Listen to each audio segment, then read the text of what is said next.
depressing, sad, low, empty, pointless. My mother always told me, junk in, junk out. You know? Man, you know, I was born and raised for 10 years in South Central Los Angeles. Pretty rough area.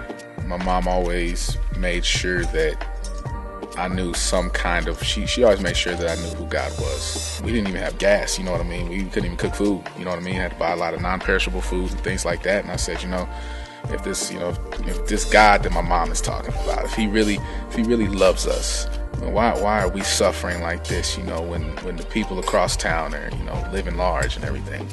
You know, I mean, from that point, I got involved with a lot of terrible people, especially when I moved down here, when I moved to Oklahoma. I got involved in different things.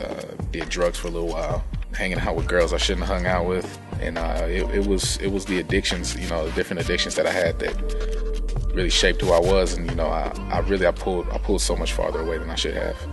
My youngest brother, Hein, he's 10 right now, but I just really was coming off of a high from popping some pills, and he looked at me one day. I was laying down. He looked at me. He said, "You know, AJ, I want to be just like you when I grow up."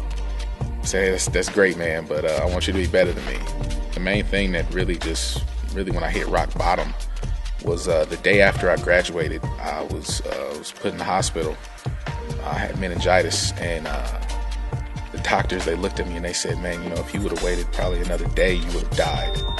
And you know, hearing that, you know, it really floored me. You know, he said, "You know, we figured out you got meningitis from the mumps. We can't figure out where you got the mumps from." You know, he said, "We wrote special case on your file." And I remember at that point, I remember hearing a voice in my head, you know, saying, "I'm not done with you yet." Around that time, I would think, you know, I was very prideful, still very prideful, saying, you know, well, hey, I got through this, I can get through anything.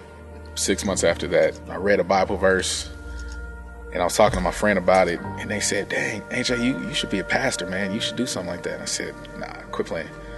And then that voice, same voice that came to me in the hospital bed, came to me in the car, you know, while we're driving. And that voice said, "How much longer are you going to keep running from me?" I said, "All right, I'm here, Jesus." You know, you know, I mean, when that voice talks, you got to listen. Elevate, man. My first Sunday here, man. Elevate. It was, you know, feeling genuine. That's a feeling that you can't really capture many places.